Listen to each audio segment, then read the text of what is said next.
They told me to water the plants and double lock the doors, like I was a housemaid they could count on but not bring along. "You're too old for long flights, Grandma. Just watch the house." That's what they said before driving off in their big black van, laughing about Greek beaches and fresh seafood. They didn't see my face as they left. I didn't say a word, just waved.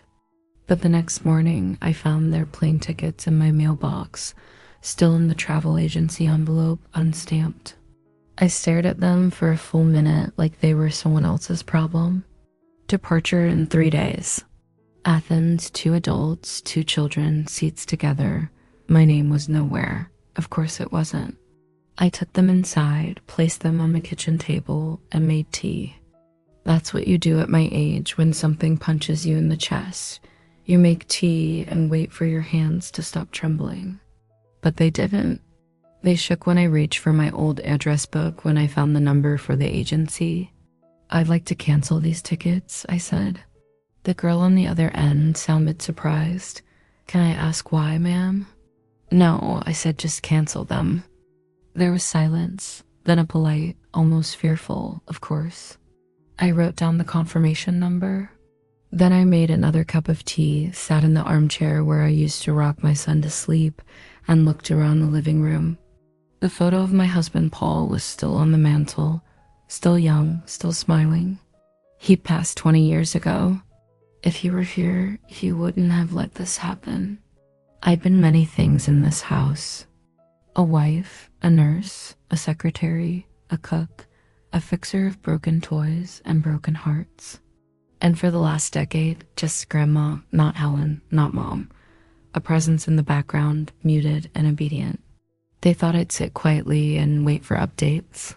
Photos of blue skies sent to the family chat. Messages like, "We miss you. Wish you were here," knowing full well they'd never intended to bring me. I looked at the canceled tickets again. Then I opened the drawer where I keep my passport. It was still valid.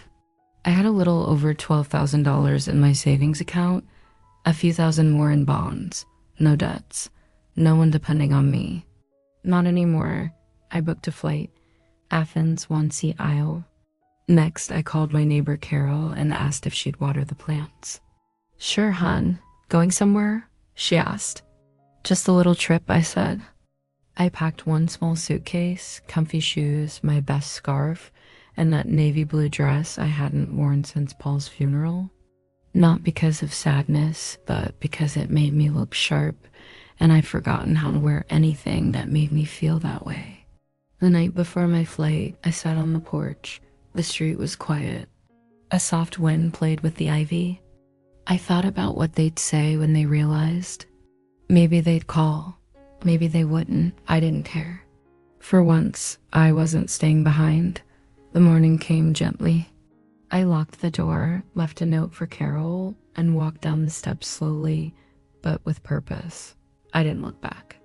The gate agent glanced at my passport, then at me, and smiled in that rehearsed way young people do when they see someone old traveling alone. "Enjoy your flight, ma'am." I didn't answer. I just walked on, one hand gripping the handle of my suitcase, the other holding my boarding pass like a shield. I hadn't flown in nearly 30 years. The airport felt loud, metallic, all glass and announcements and people with tangled lives. But I moved through it like I belonged because pretending you belong is half the battle. That's something you learn when you've been quietly invisible for too long. On the plane, I took my seat by the aisle, sat still while others stuffed their bags in overhead bins. The seat beside me stayed empty until the last moment. Then the young man, mid-30s, wedding ring, quiet eyes, dropped into it with a sigh. "Long trip?" he asked as we taxied. "Long enough," I said. He smiled, then left me alone, which I appreciated. I slept most of the flight. The kind of sleep that's not deep but necessary, the kind that keeps grief from turning into rage. When I woke, we were over the Mediterranean. I looked out the window. Endless blue. That was the moment I realized I'd really done it. I wasn't here to sightsee. I wasn't here for photos. I was here because they told me not to come. At the airport in Athens, I moved slower. The heat was different, even inside. I took a taxi to a modest little pension on a side street. Nothing fancy, but clean. The woman at the desk spoke English and called me madam, like it still meant something. Once in the room, I placed my suitcase by the wall and sat on the edge of the bed. I didn't cry. I just stared at the tiled floor for a long while. Grief doesn't always look like tears. Sometimes it's just sitting still, thinking of all the birthdays and holidays where you smiled through being unwanted. I spent that evening walking, not far, just a few blocks, found a small bakery, ordered bread and olives. The waiter was kind, didn't rush me. I ate slowly without looking at my phone once. Nobody was waiting on an update from me anyway. The next morning, I woke early. The light here was different, softer. I opened the shutters and let it in. Then I did something I hadn't done in years. I put on lipstick, just a little. The shade I used to wear before everything in life became beige and apologetic. I asked the front desk for recommendations, not tourist spots. Somewhere quiet, I said. The young woman wrote something down. Try Anafiatica, she said. It's old, very peaceful. So I went. White houses, winding alleys, cats sleeping in doorways, flowers and chipped pots. Everything was slow and stubbornly beautiful. I walked until my feet ached. Then I sat on a stone bench and just existed while young couples passed by sun, happy and loud. No one stared at me. No one told me I was too old. No one told me to just watch the house. I thought of my granddaughter, Amelia, 16, always sending me filters and photos with her tongue out. I wondered what she'd say if she saw me here. Probably laugh, maybe roll her eyes.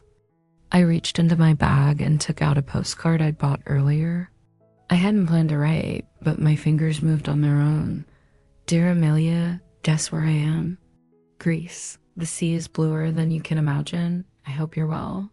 Love, Grandma. I didn't write to my son or his wife. They didn't need to know.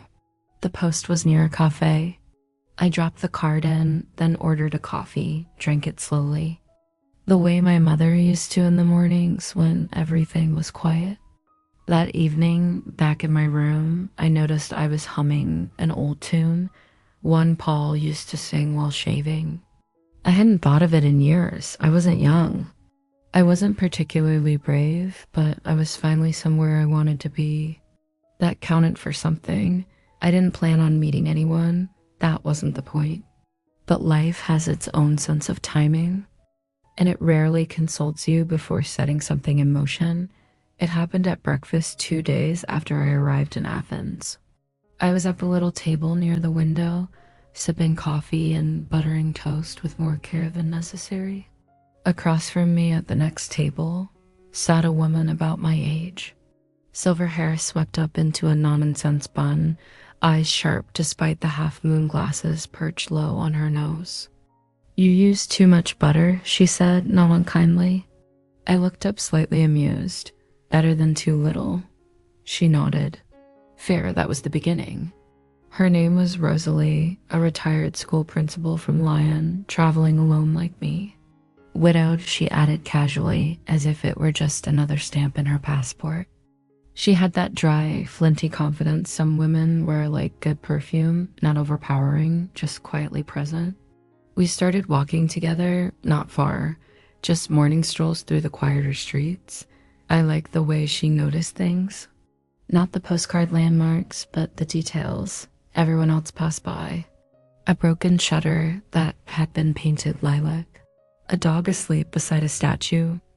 She wasn't trying to capture anything for social media. She just looked, really looked.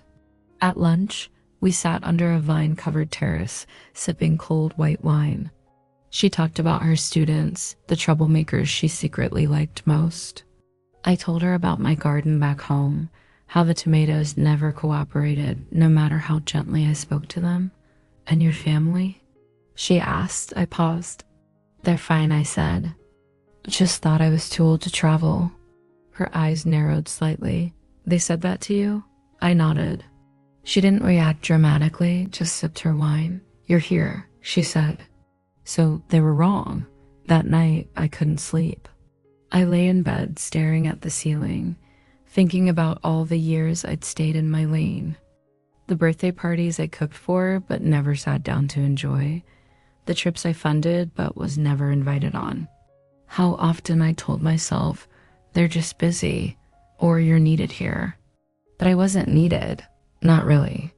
Not beyond the caretaking, the meal prep, the dependable presence. The next morning, Rosalie knocked on my door. She had a map folded under her arm and a glint in her eye. Florence, she said, it's not far. I've always wanted to see the Uffizi. You? I hesitated. Why not? I said. We booked train tickets that afternoon. 2 women over 70 buying one-way seats like students on summer break. We laughed about it over dinner, though something in me still felt tight, like an old muscle not used to moving. That evening, I received a message from my daughter-in-law. I hadn't heard from her in weeks. Did you check the garden? The sprinkler system's been weird lately. No. How are you? No. Where are you? I didn't reply. Instead, I packed, folded the navy dress with care, wrapped the pearls, rolled my shoes in a plastic bag. Old habits from years of practical travel. I moved slowly, not from age, but from savoring. In the corner of my room sat a small vase of fresh daisies, a gift from Rosalie. Because you look like someone who appreciates flowers without needing a reason. She wasn't wrong. That night, I placed the phone in a drawer and turned it off. No pings, no alerts. For the first time in a long while, I didn't feel like someone waiting to be included. I felt like someone moving forward one step at a time. The train to Florence left just after 9. We sat side by side in a quiet car, our bags stored above us, a paper bag of croissants between us. Rosalie read a mystery novel in French. I stared out the window. The countryside rolled by, soft and golden, stitched with vineyards and sleepy towns. It looked like a painting my husband once bought at a flea market. Cheap frame, but beautiful inside. He said it reminded him of places he'd never been. I never thought I'd see it myself. We didn't talk much. That was the comfort of Rosalie. She didn't need to fill silence, didn't press with questions. When the train rocked gently around a curve, she looked up from her book and offered me the last croissant without a word. I took it and smiled. That was enough. Florence greeted us with warm air and narrow streets.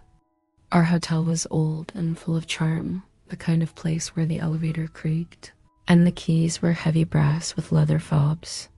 Our room had a tiny balcony that overlooked red roofs and laundry lines strung between buildings. I want to see Bukele, Rosalie said, dropping her bag onto the bed. And maybe something ridiculous and expensive I'll never wear. We did both. The Uity was crowded but worth it. Standing in front of the birth of Venus, I felt something loosen in me. Not awe exactly, more like recognition, that feeling that beauty isn't always loud. Sometimes it's quiet, inevitable, and you don't realize it's moving you until you feel your throat tighten. We walked for hours afterward, stopping at a cafe where the waiter flirted with Rosalie, and she flirted right back. She had a way of doing that, making herself feel young without pretending to be. I envied it. That night, we ate at a small place on the old Toronto side of the river, far from the crowds. Pasta with butter and sage, red wine, and short glasses. Laughter that came easier than usual. You're different now, Rosalie said softly. How so? You sit taller, less folded. I didn't know how to respond, so I just nodded. Later, back in the room, I checked my phone out of habit. 24 missed calls, 14 from my daughter-in-law, the rest from my son. I didn't listen to the voicemails. Just scrolled through the messages. Where are you? Are you okay? Did something happen? Then a voice memo. My son's voice tired and clipped. Mom, please call us. The kids are upset. We thought you'd be home. I stared at the screen, trying to feel something. Anger, sadness, guilt, but what I felt was distance. Not cruelty, just space, enough to breathe. The next day, Rosalie slept in. I wandered through a quiet part of town, following my nose rather than a map. Found a shop with linen skirts and silver earrings. Bought neither, but tried both. In the afternoon, we took the bus to Fiesole up the hill away from the noise, sat under trees, and watched the city from above. This, I said, not meaning the view exactly. This was missing. Rosalie nodded like she knew what I meant. When we got back, there was another message. My son again. Mom, did you cancel our vacation on purpose? We got to the airport and never mind, just please call. We're worried. I turned the phone off. That night, as we walked back to the hotel, Rosalie said, So, where next? I thought for a moment. Lisbon, I said. Always wanted to hear Fado Lev, she grinned. Let's go then. Lisbon welcomed us like an old friend. Warm, a little disheveled, and full of music you didn't need to understand to feel. The sidewalks shimmered from last night's rain, and even the air seemed to hum with quiet defiance, like the city knew something the rest of the world had forgotten. We stayed in a guest house with blue shutters and tile walls. Our room had a tiny balcony that overlooked a square where children kicked a ball between rusted benches. I stood there a long time that first evening, watching the sun slip down behind the rooftops, listening to the voices below. Soft, fast Portuguese that felt like wind in the leaves. Rosalie wasn't feeling well that day. Nothing serious, just a low fever and aching joints. It's nothing. She waved me off. I've been worse, go out, see the city, but I didn't. I brought her tea instead. Sat by her bed, reading aloud from a book we picked up in Florence. A slow, quiet afternoon. She dozed off halfway through a paragraph, her face more peaceful than I'd seen in days. It reminded me of my husband in the hospital. The quiet breathing, the little gestures of care that no one writes poems about but matter more than anything. I realized something then. I'd spent my whole life looking after others. Children, grandchildren, Paul, even the dog. But this, sitting by Rosalie's bedside, pouring tea, checking her temperature, this didn't feel like obligation, it felt like choice. That night, I cooked for us, nothing fancy. Eggs, bread, tomatoes I bought from a corner vendor who smiled like we were old acquaintances. We ate on the balcony wrapped in shawls. Rosalie was better, her color back, her voice stronger. Thank you, she said after we finished eating, for the eggs, for not leaving. I didn't know what to say, so I just nodded and took another sip of tea. The next morning, I woke to the sound of FTO, that haunting melancholic music that seems to come from somewhere older than sadness itself. A man played in the square below. His voice cracked in places, but it didn't matter. The song reached me anyway. I stood at the balcony barefoot, arms crossed against the morning chill, and let the music settle into my bones. By the time Rosalie was ready to go out, the city had fully woken. We walked slowly, her still recovering, me lost in thought. We passed a church. Its doors, wide open, incense curling into the street. I didn't go in. I just watched a woman light a candle, kneel, and press her palms together like she was holding something fragile between them. Back at the guest house, I turned my phone on. 5 new messages. My daughter-in-law again. This isn't funny, Helen. And then, we're not sure what to tell the kids. And from my son. You've made your point. Had I? I wasn't even sure what point they thought I was making.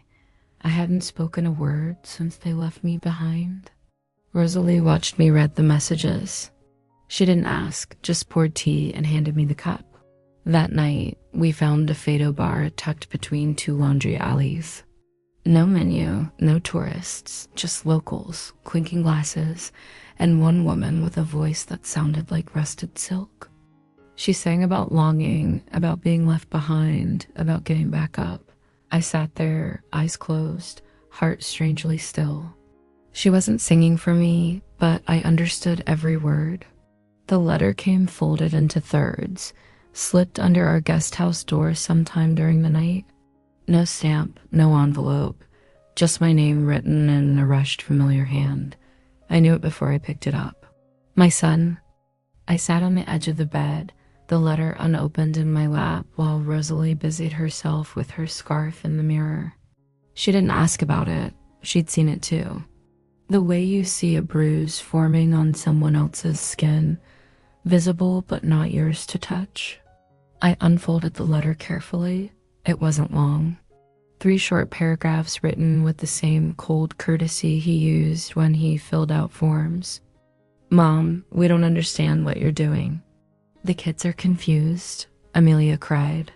We thought you were just upset, but this is something else. If you're trying to punish us, you've made your point. Come home, let's talk. Please, David, that was it. No, I'm sorry. No acknowledgement that they de-excluded me from the trip they planned with such ease and without a second thought. Just concerned for how it looked now that I was gone, as if my absence had embarrassed them more than their rejection had hurt me. I folded the letter again, placed it in the drawer beside my bed, and got up. Rosalie turned to me. So, are we having breakfast or just mourning the weak penmanship of disappointing sons? I laughed. It caught me by surprise. We ate in the courtyard. Sunlight filtered through the vines above, and the smell of sweet bread and strong coffee soft in the morning. Rosalie chatted about the local tram routes, how she wanted to visit the Tile Museum. I nodded, but my thoughts were still with the letter and the quiet that had followed my absence from their lives. The truth was, I hadn't left to punish anyone. I'd left because I was done asking for a seat at a table that kept shrinking every year. Birthdays had become text messages. Holidays were too busy this year, maybe next.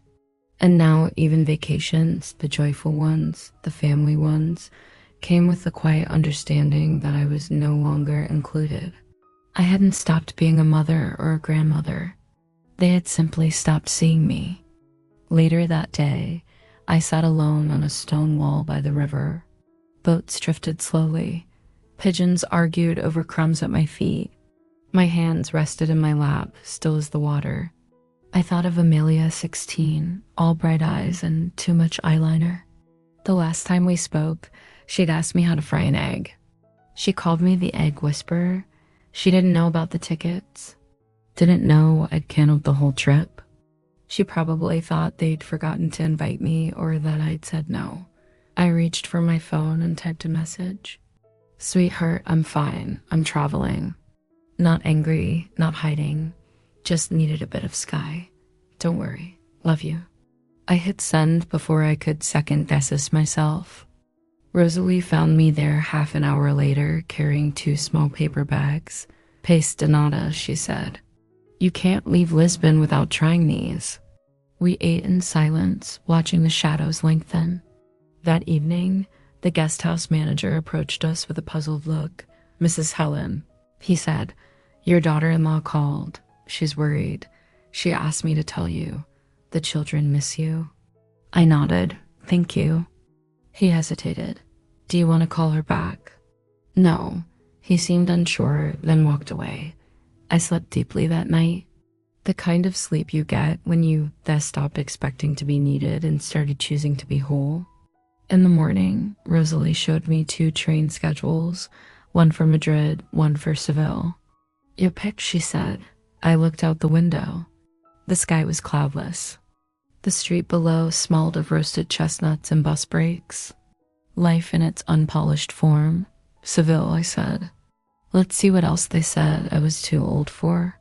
Seville felt like fire in the bones, not just from the heat, though it pressed down on us like a warm hand, but from the life that pulsed in every alley, every window, every late-night voice echoing across the stone streets. It wasn't a city that asked permission to be seen. It simply was bold, proud, unapologetic. We arrived in the late afternoon. Our hotel was tucked between a bakery and a small shoe shop that smelled of leather and dust. The room was modest, but the balcony overlooked a courtyard with orange trees, their scent mixing with the distant hum of a flamenco guitar. Rosalie took one look around and declared, "This place demands earrings." She disappeared into the bathroom and emerged minutes later with silver hoops that danced when she moved her head. I had none to match, but I pinned back my hair and put on lipstick, the same tube I'd found at the bottom of my bag in Athens. It was almost empty now, and for the first time in years, I considered buying another. That evening, we went out without a plan. The streets were alive, not in the noisy tourist way, but in the way old cities breathe after sunset. We followed the sound of clapping and landed in a courtyard restaurant where a small group performed flamenco. Not for tips, not for cameras, but for each other. A woman danced, her face neither smiling nor posed, just full of something I hadn't seen in a long time. Presence like she existed entirely in that moment for herself with no apology. I couldn't stop watching her. Rosalie leaned in, whispered.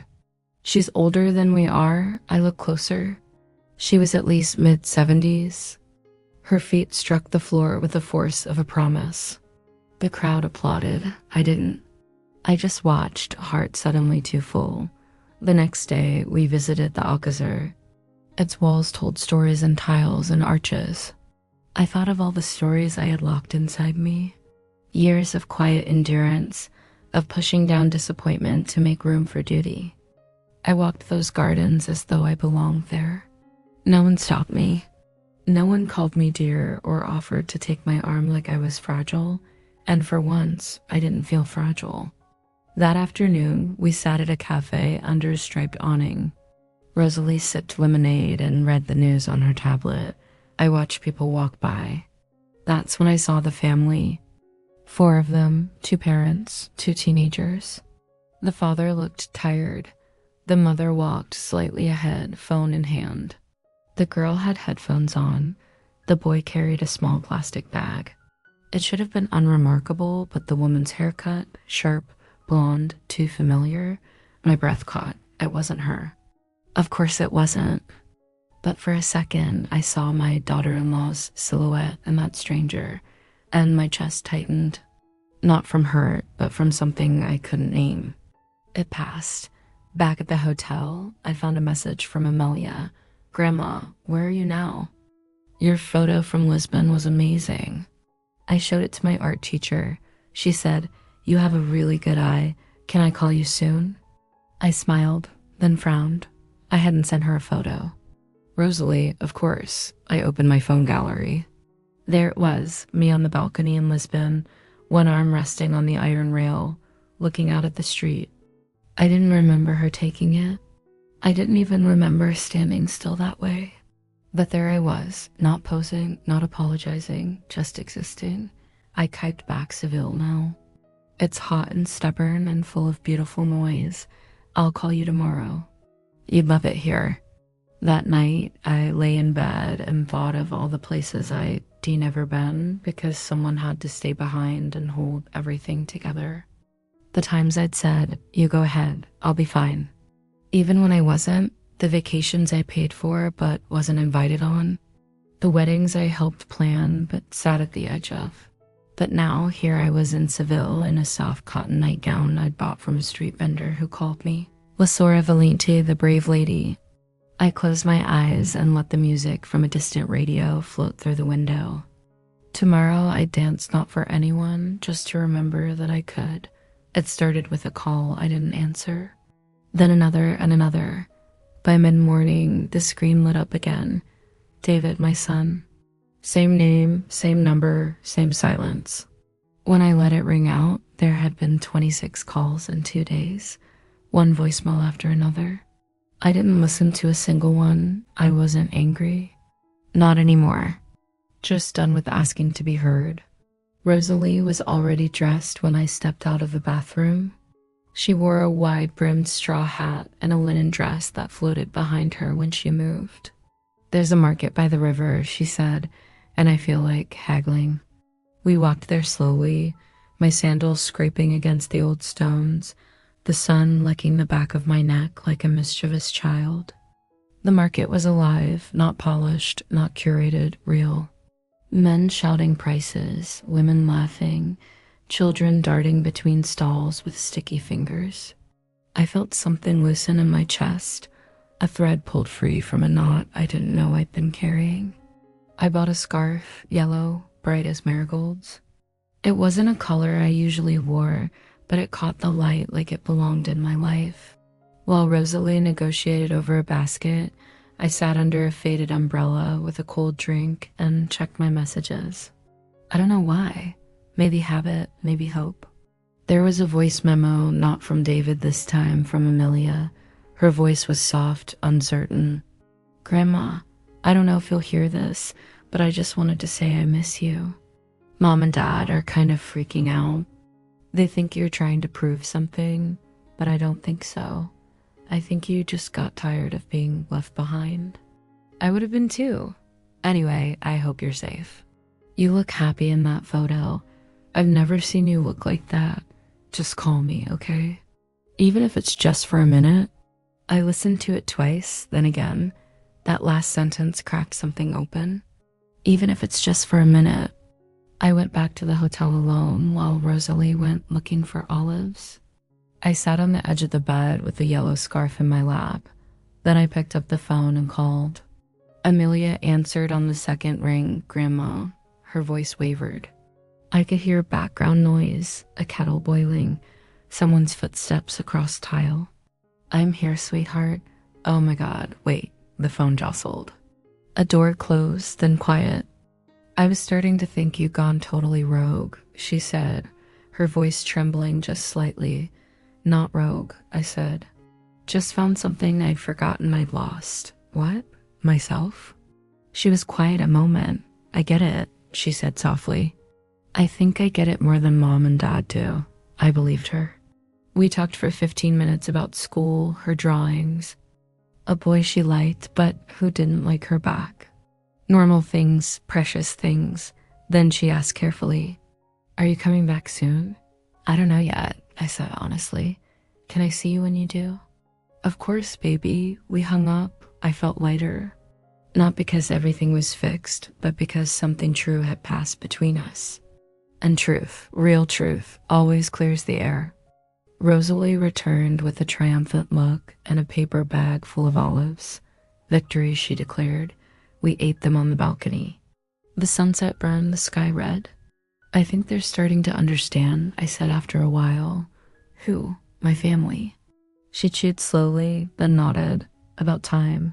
I didn't sleep much that night. Not from restlessness. From something deeper, a shift, a new weight, not heavy, but solid. Like finally finding the floor under your feet after drifting too long." In the morning, I put on the yellow scarf.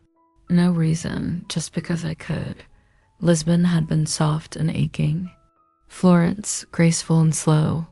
But Seville had given me heat and thunder, shaken loose a part of me I didn't realize was still trapped in apology. And now, with my scarf tied neatly at my neck and my ticket in hand, we boarded the train to Granada. Rosalie was humming. She never hummed in the mornings. "What's the occasion?" I asked. She raised an eyebrow. "We're going to see the Alhambra." I hummed for architecture. I smiled, folded my hands in my lap, and watched the countryside blur by. Granada was quieter than I expected. Not silent, just respectful, like the city knew what it held and didn't need to shout about it. The streets were narrow, like whispers passed between buildings. The air carried the scent of oranges and stone. We checked into a small inn run by a man who looked like someone's tired uncle. Our room had a view of rooftops and laundry lines. The kind of view that tells the truth. Not curated, not polished, real. That evening, I sat alone on the terrace while Rosalie napped. I scrolled through my messages, not to see what they said, but to remind myself that I could look and not react. It's a strange kind of freedom, the ability to choose silence, but one message caught me. It was from David. Just one line. "Mom, did we lose you?" There was no anger in it, no guilt either. Just a note, a recognition maybe. I didn't respond. Instead, I opened my notebook. I'd bought it in Lisbon and hadn't written a single word in it. Now I began things I've never said out loud. I wasn't always tired. I just got tired of not being seen. Every time you called me old-fashioned, I swallowed a sentence I should have said. I still remember how you looked at 5 years old when you gave me a rock you'd found in the yard and called it precious. It was the last time you gave me something just because I miss being called by my name. I didn't cry. I just kept writing. In the morning, we climbed to the Alhambra. It wasn't easy.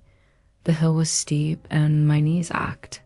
But I kept going, not to prove anything, just to see it for myself. And there it was. Arches and fountains and carvings that made me wonder how many hands had worked the stone. How many people had stood in the same spot thinking, so this is what beauty looks like when no one rushes it. Rosalie took a photo of me sitting on a bench framed by light and shadow. You look like someone who's remembered something important, she said. I said. I remembered that I was never just someone who stayed behind. That night, back at the inn, I found a voice message from Amelia. Her voice sounded tight. Grandma, I think Dad is starting to realize something's really changed. He asked if I'd heard from you. I said, yes. He looks scared, kind of like he knows he can't just apologize with flowers and act like none of this happened.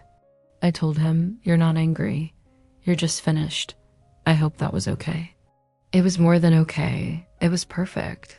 I replied with a photo Rosalie had taken that morning. Me standing at the top of the hill, hands on hips, the Alhambra behind me, my face calm. No caption, just the image.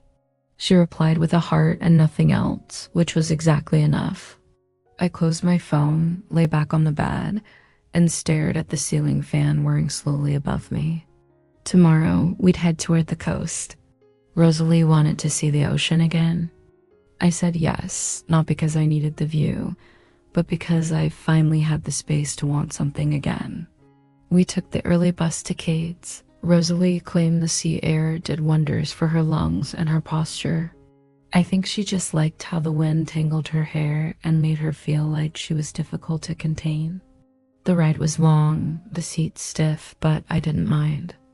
I watched the landscape flatten and widen, olive groves turning into scrub, and then into salt marshes until finally the coast appeared wide and blue and breathing. We found a guest house near the old port. The room smelled of salt and old wood. From the balcony, we could see fishing boats pulling in at dusk, nets trailing like tired promises. I stood there for a long time, one hand resting on the railing, the wind tugging at my sleeve. That evening, we walked the beach. It was quieter than I expected. The waves weren't dramatic, just steady, persistent. Rosalie picked up a piece of sea glass and tucked it into her pocket. I walked barefoot, letting the cold water nip at my toes. There was a couple nearby, older than we were, holding hands like teenagers. They didn't speak, just walked together, fingers locked like the answer to a question they no longer needed to ask. I sat on a low rock and watched the sun dissolve into the horizon. Somewhere behind me, Rosalie was humming again, the same tune from The Train to Granada. It floated on the wind and mixed with the gulls' cries.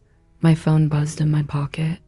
I didn't move, not for a long time, but eventually I pulled it out. It was David again. Please just let us hear your voice. I stared at the screen. Then I opened the voice memo app and pressed record. I didn't script it, I didn't rehearse, I just spoke. David, I'm not angry, but I am changed. I spent most of my life waiting to be asked, to be needed, to be seen. And I was sometimes, but mostly I was the background to your lives. I don't say this to make you feel guilty. I say it because it's true. I love you, I always will. But I'm not coming back to the role you gave me. If you want me in your life, it won't be as a backup plan or a babysitter or a name on the emergency contact form. It'll have to be as a person. A whole one, I hope you understand. Good night, I hit send. The sea whispered something I couldn't quite translate. When I returned to the guest house, Rosalie was reading by the lamp. She looked up. You sent it. I nodded. She closed her book. How do you feel? Like I finally said the thing I'd been swallowing for 20 years. She smiled about damn time. That night I dreamt of a hallway, endless, lined with closed doors. I walked slowly, barefoot, my fingers brushing each handle. And one by one, the doors clicked open behind me. I didn't look back. In the morning, there was no reply from David, but there was another message from Amelia, a photo. She'd drawn something. Me on the beach, scarf around my neck, hair blown sideways. The caption read, "She looks like she remembered who she was." I stared at it for a long time. Then I turned to Rosalie. Let's go dancing tonight. She blinked. Dancing? Yes. Do your knees even allow that? I grinned. They'll learn. The bar wasn't meant for us. Not really.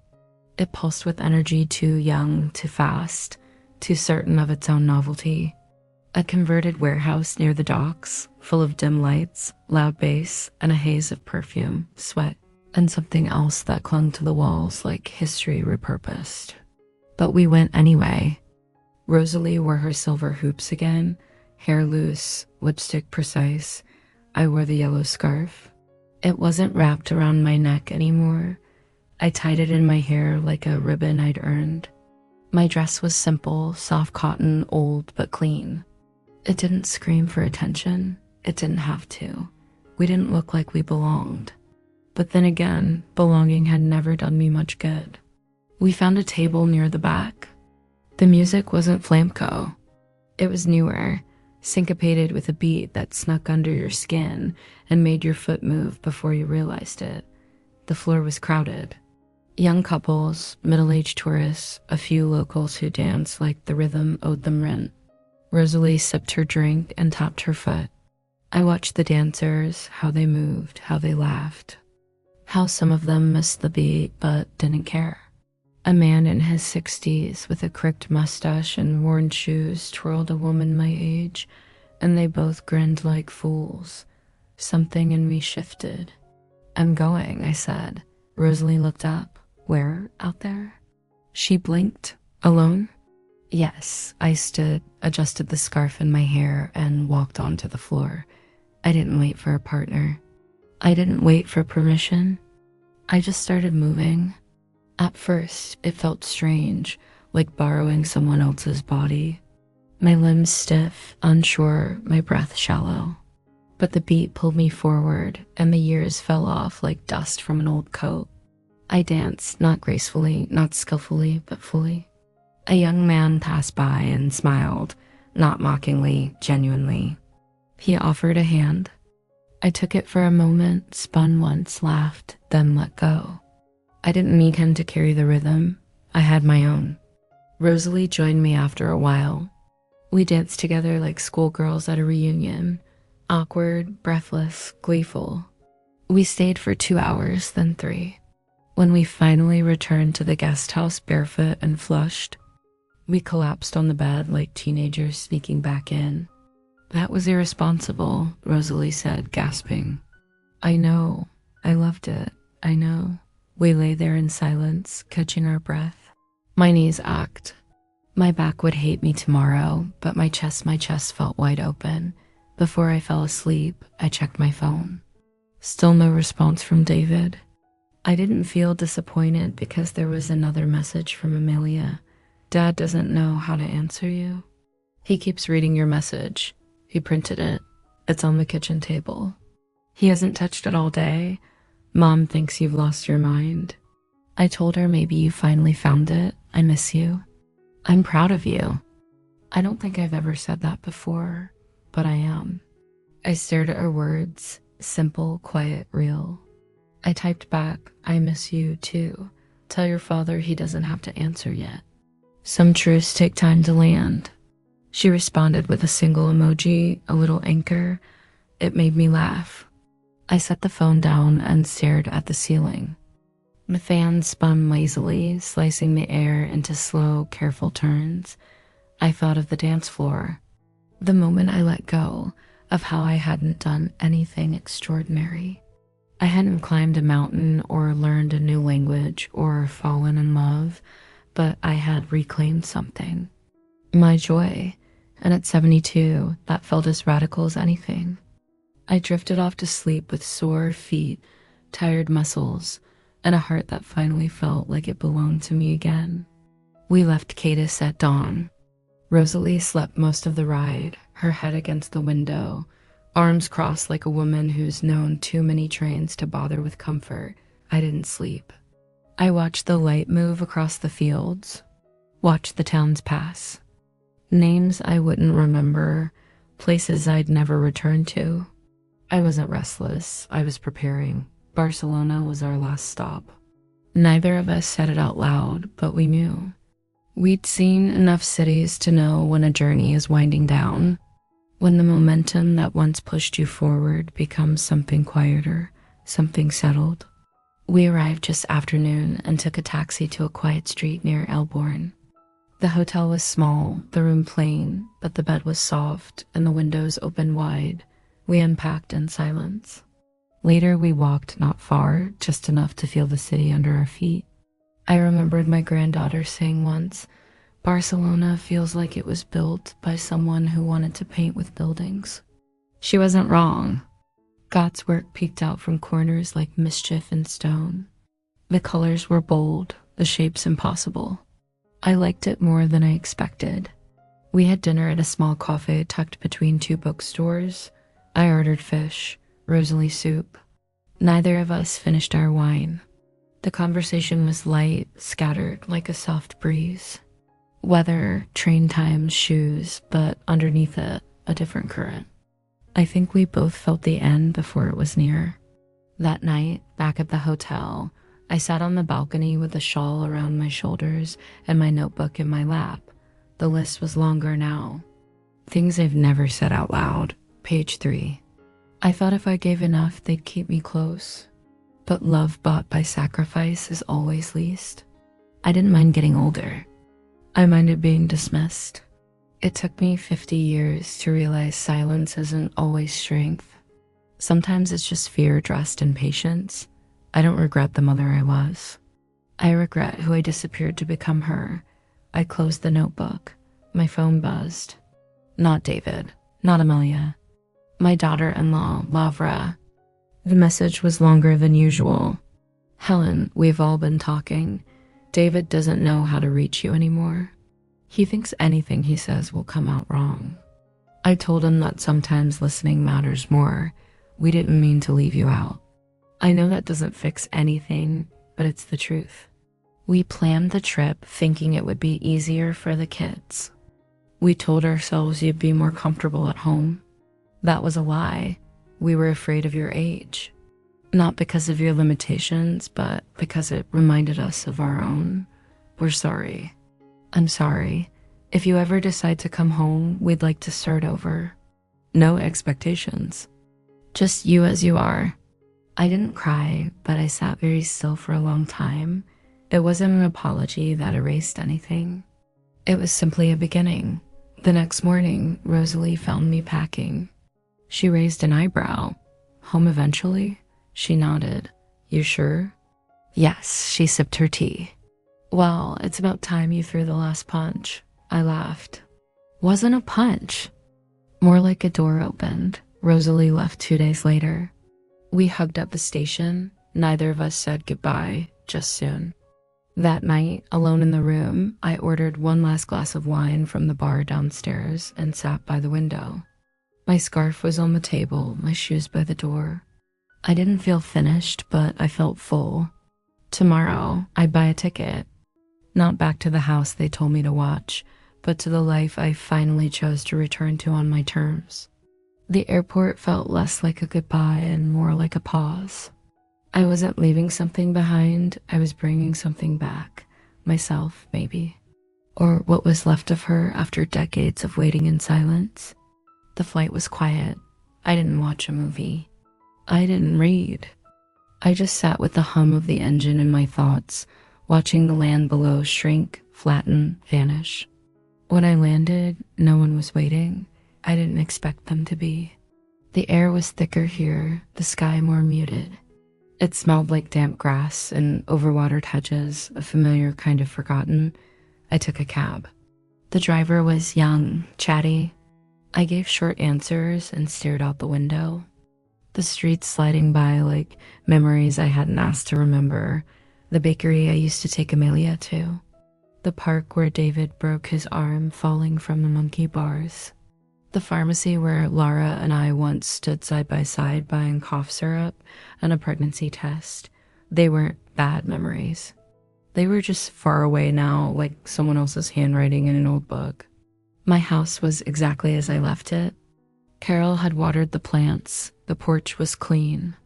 The key turned easily in the lock. Inside, everything held its breath. I walked from room to room touching things. The edge of the couch, the chipped ceramic bowl on the table, the photo of Paul by the fireplace. Nothing had moved, but everything had changed. I didn't unpack right away. I made tea, sat at the kitchen table with the window open. Let the silence stretch. My phone buzzed. A message from Amelia. "Are you home?" I typed back. "Yes." 10 minutes later. "Can I come by?" I didn't hesitate. "Yes." Doors open. She arrived in 20. No ceremony, no speech. Just a long, quiet hug that said more than either of us could. She sat across from me, her backpack still slung over one shoulder.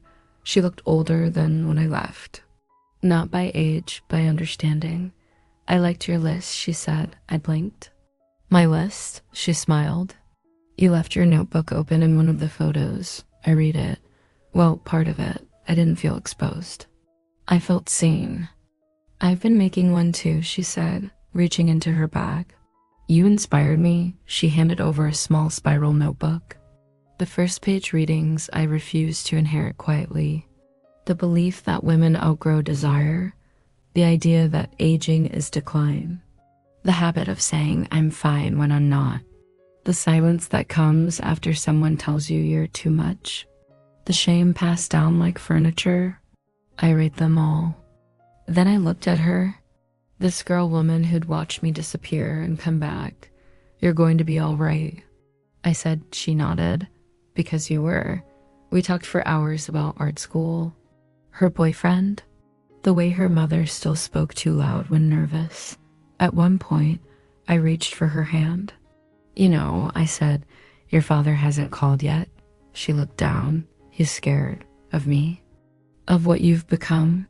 Of what he never let himself see before? I didn't respond. The doorbell rang. Amelia looked up. "That's them." I didn't move. "I'll get it," she said gently. I heard the door open. Muffled voices, then silence, then David. He stepped into the kitchen like it was sacred ground, his face tired, older. He looked at me like someone waiting for permission to speak. "I wanted to come alone," he said. But Laura insisted. She appeared behind him, hands clasped. No makeup, no posture, just real. "We don't know how to start," she said. I stood. "You already did," I replied. "You showed up." David took a step forward. "I didn't want to lose you." "You didn't," I said. "You just stopped seeing me." He nodded. "I'm sorry." Not grand, not poetic, just honest. It was enough. "I made tea," I said. "There's still some in the pot." They sat. Not as owners of the space, not as people asking for forgiveness like a favor, but as people who finally realized the seat at the table wasn't theirs by default. It had to be earned. They didn't stay long, an hour, maybe less. Enough time for awkward sips of tea, too many pauses, and the quiet work of building a new shape between us. I didn't rush it. I didn't smooth over the rough parts. Let them feel the quiet I'd lived in for years.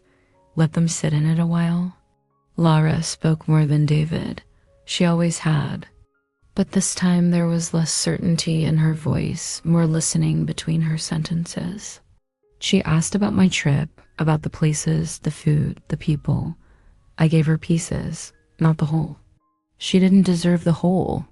Not yet. When they left, David lingered at the door. "Can I?" He started, then stopped.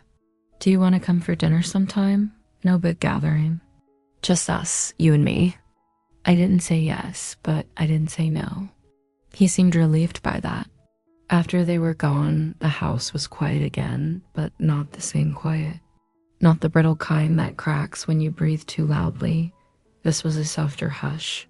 A pause before a new line begins. That night, I sat on the porch with a blanket across my lap, the notebook open again. I hadn't added to it in Barcelona. I think part of me knew I'd need space for this for homecoming. Things I know now, I wrote at the top of a new page. People don't notice your silence until it costs them something. Leaving isn't the same as running away. You can still start over at 72.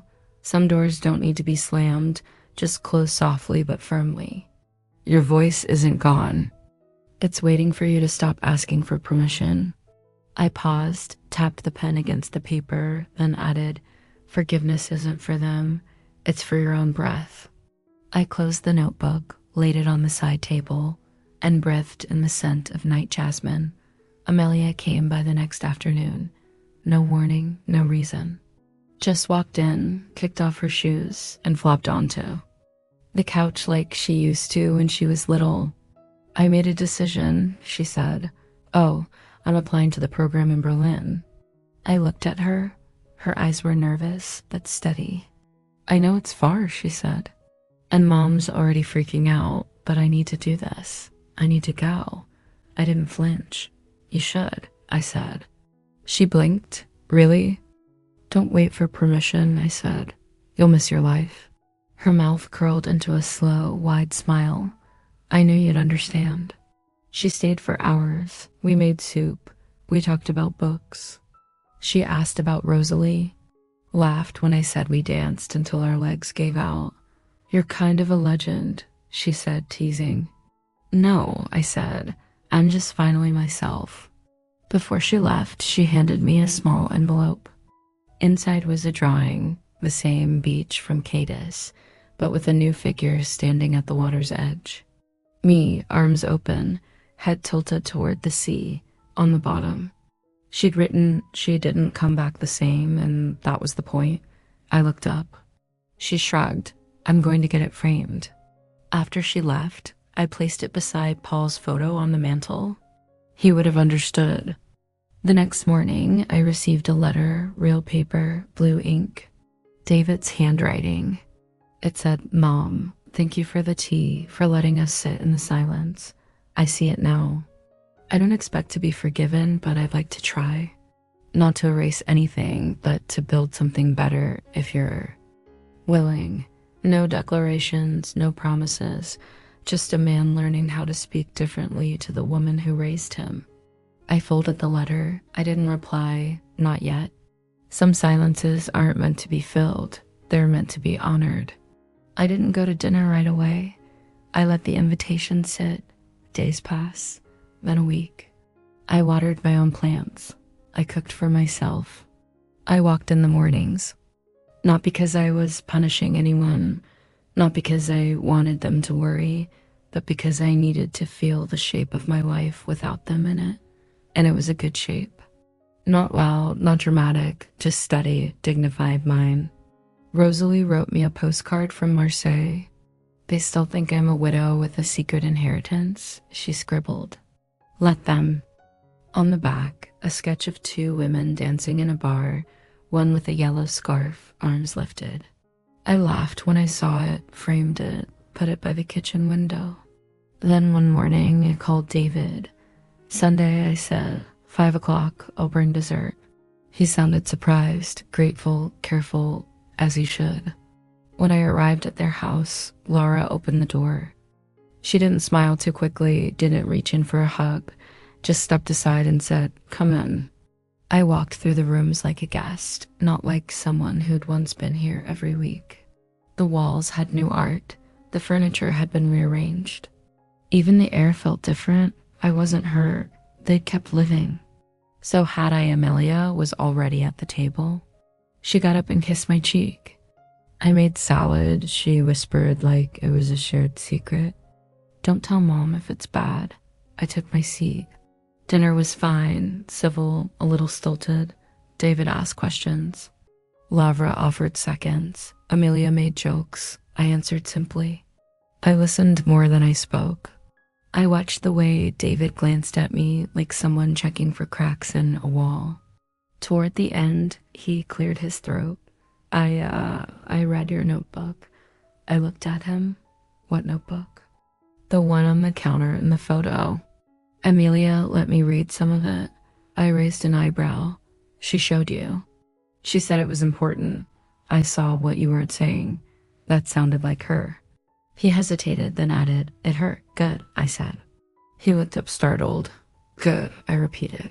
Because it means you finally heard me. He nodded slowly. I did. Laura cleared her throat. We've talked about things a lot, and we wanna do better. I'm not here for promises, I said. I'm here to see if you're learning. They both nodded. I took out the dessert. Lemon tart, not too sweet, just sharp enough to wake the mouth. We ate in silence for a while. Then Amelia said, I want to read something. She pulled a folded page from her pocket. Her own list now. Her voice shook a little. Things I want to remember. My grandma taught me that disappearing quietly is a slow kind of death. That staying soft is not the same as staying silent.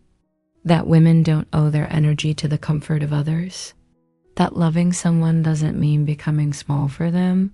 That it's okay to outgrow your place at the table and demand a new one. I blinked hard.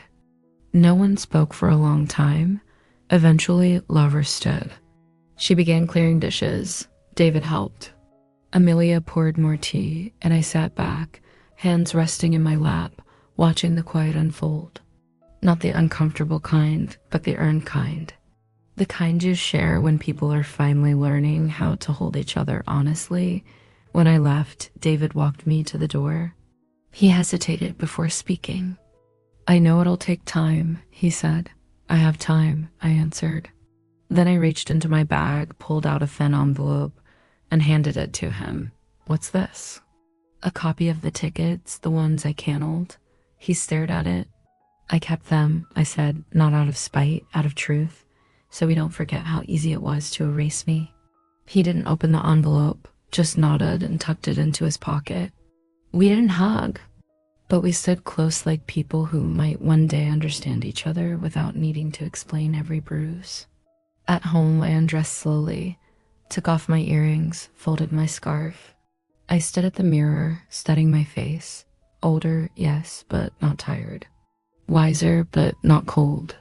There were lines there that hadn't been before the trip, but they weren't cracks, they were paths. Routes I'd taken back to myself. Before bed, I wrote one last page. Things I no longer apologize for. Wanting space, wanting more, saying no, leading quietly, coming back louder. And at the bottom, in small script, I was never too old. I was just never asked if I still dreamed. Now I don't wait to be asked. I go,